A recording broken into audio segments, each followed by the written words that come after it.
केशवाय नमः। ॐ नारायणाय नमः। ॐ माधवाय नमः। ॐ गोविन्दाय नमः। ॐ विष्णवे नमः। ॐ मधुसूदनाय नमः।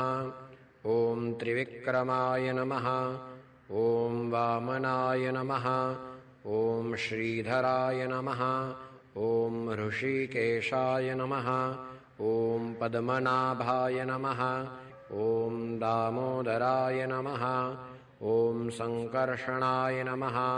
ॐ वासुदेवाय नमः। ॐ प्रद्युम्नाय नमः। ॐ अनिरुद्धाय नमः। ॐ पुरुषोत्तमाय नमः। ॐ अधोक्षजाय नमः। ॐ नारसिंहाय नमः। ॐ अच्युताय नमः। ॐ जनार्दनाय नमः।